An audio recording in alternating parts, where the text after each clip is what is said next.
Bueno, el lunes, como volviendo a arrancar, en la mañana hay muy poco movimiento. Este lunes en la mañana, reitero, hay muy poco movimiento y estamos, bueno, enterándonos de cosas que han ocurrido el fin de semana que la verdad llaman poderosamente la atención. Desde una gresca de un policía en el control de Río Piedra hasta un policía que se escapó del hospital de campaña. Son cosas que han pasado, Marcelo, que tienen que ver con nuestra zona, que la verdad llaman poderosamente la atención de la falta de toma de conciencia de muchos vecinos, lamentablemente, que dejan un panorama bastante complicado, ¿no? Para más adelante. Entendemos que esta cierta, entre comillas, normalidad que hubo este fin de semana largo nos va a traer problemas más adelante.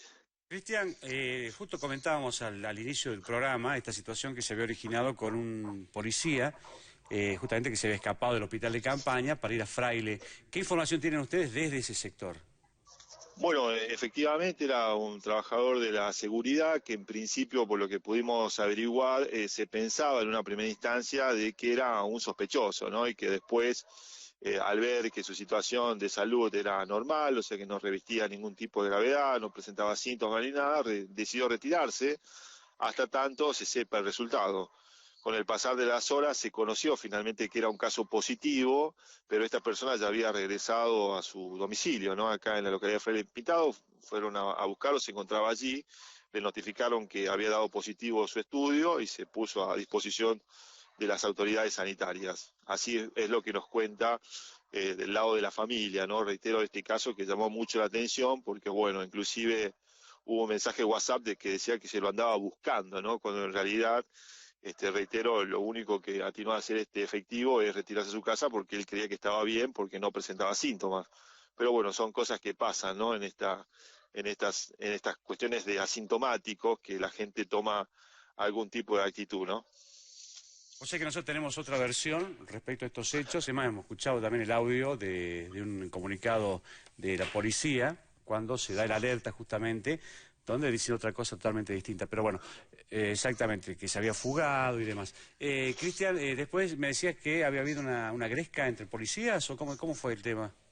No, sí, bueno, fue un problema en Río Piedra, producto de un control que se lleva adelante por parte de las autoridades policiales para el tema del traslado. Tengo entendido que con un transportista hubo un inconveniente que, bueno, en principio, después de tratar de entender todos los controles que se necesitan, ¿no? Para poder ingresar a nuestra provincia y demás, hubo una situación allí, subida de tono, donde aparentemente hubo una agresión física y esto terminó mal, digamos, ¿no? Terminó con un hecho denunciado y están, bueno, trabajando las autoridades judiciales, pero fue bastante violenta la cosa, ¿no? Por llamarlo de alguna manera, entre un policía y una persona que reitero estaba en el control de Río Piedra y que, bueno, terminaron, como se dice comúnmente, a las manos.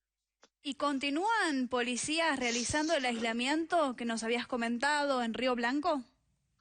No, no, yo tengo entendido que ya están todos los policías, los 145 efectivos que estaban afectados por el tema de la cuarentena, devueltos a sus trabajos y cumpliendo la normalidad en las tareas que los ocupan, ¿no? Bien, eso también como para aclarar un poco el panorama. Y en estos dos hechos que nos contabas, Cristian, tanto el policía que se escapó del hospital de campaña, como la pelea que hubo también en uno de los controles, ¿qué ha sucedido? ¿Se ha detenido a las personas? ¿Se le ha cobrado algún tipo de multa? Bueno, como fue el fin de semana, nosotros estamos retomando la actividad ahora. Ujú. Lo que pudimos averiguar es a través de la charla con las autoridades policiales y también con las autoridades que realizan los controles. La parte, digamos, del fino de qué pasó con las detenciones y esas cuestiones, vamos a conocerla ahora cuando vamos a visitar a las autoridades de la Regional 4. Bien. Cristian, comentanos un poco, bueno, me decías que la mañana al menos hay menos gente circulando por las calles y demás, que eso es bueno, pero no así fue el fin de semana donde al parecer muchos ni se enteraron de que hay coronavirus ahí en Libertador. ¿Cómo está la gente? ¿Cómo percibís el ambiente, digamos? ¿Hay preocupación? ¿Qué pasó con el hospital? Sabemos que también hubo desinfección finalmente en el hospital Orías. ¿Cuál es la situación de los médicos? ¿Qué se sabe? Bueno, hubo muchos inconvenientes, Marcelo. En principio, destacar, por ejemplo, lo que ocurrió con una clínica privada. Nos escribieron que hubo problemas con el tema de la atención.